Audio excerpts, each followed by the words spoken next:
नमस्कार दोस्तों, आज मैं आपको शनि जयंती व्रत की कथा सुनाने जा रही हूँ। प्रेम से बोलिए शनिदेव की जय हो। नवग्रह परिवार में सूर्य राजा व शनिदेव भृत हैं, लेकिन महर्षि कश्यप ने शनि स्त्रोत के एक मंत्र में सूर्य पुत्र शनिदेव को महाबली और ग्रहों का राजा कहा है। प्राचीन ग्रंथों के अनुसार शनिदेव ने शिव भगवान की भक्ति व तपस्या से 9 ग्रहों में सर्वश्रेष्ठ स्थान प्राप्त किया है। एक समय सूर्यदेव जब गर्भाधान के लिए अपनी पत्नी छाया के समीप गए तो छाया ने सूर्य के प्रचंड तेज से भयभीत होकर अपनी आंखें बंद कर ली थी। कालांतर में छाया के गर्भ से शनिदेव का जन्म हुआ।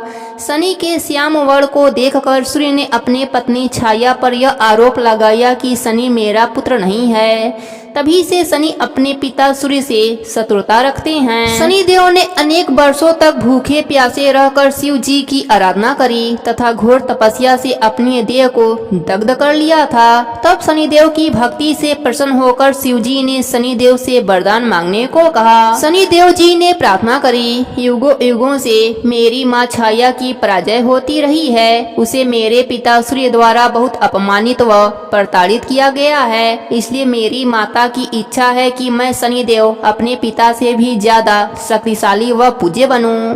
तब भगवान शिव जी ने उन्हें वरदान देते हुए कहा कि नवग्रहों में तुम्हारा स्थान सर्वश्रेष्ठ रहेगा। तुम पृथ्वी लोक के न्यायाधीश व दंड अधिकारी रहोगे। साधारण मानव तो क्या, देवता, असुर, सिद्ध, विद्याधर और नाग भी तुम्हारे नाम से भयभीत रहेंगे। ग्रहों के अनुसार शनिदेव कश्यप गोत्रीय हैं तथा सौराष्ट्र उनका जन्म स्थान माना गया है। शनि भगवान की इस कथा को कहने और सुनने से शनिदेव की असीम कृपा प्राप्त होती है, जिससे मनुष्य यश की प्राप्ति करता है। हे शनिदेव महाराज, आप अपने सभी भक्तों पर अपनी कृपा बनाए रखना। कहानी अधूरी हो तो पूरी करना, पूरी हो तो मान रखना। प्रेम से बोलिए शनिदेव जी की जय हो। सूर्यदेव का विवाह राजा दक्ष की कन्या संज्ञा के साथ हुआ था। सूर्यदेव के 3 संतान मनु, यमराज और जमुना थे।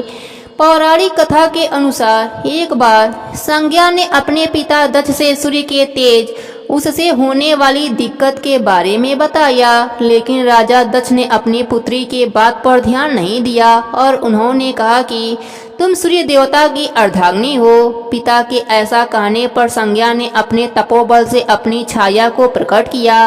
संज्ञा की छाया का नाम सुवड़ा रखा गया।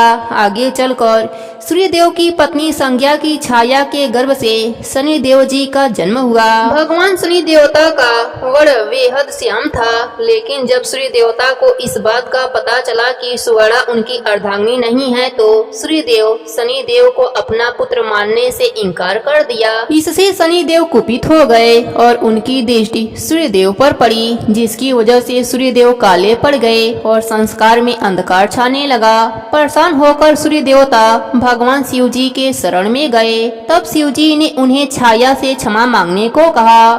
भगवान शंकर के ऐसा कहने पर सूर्यदेव ने छाया से क्षमा मांगी और शनिदेव को क्रोध से मुक्त किया। शनि महाराज की इस कथा को सुनने से 7.5 की कुदशा समाप्त हो जाती है। प्रेम से बोलिए शनिदेव की जय हो। ज्येष्ठ मास की जय हो।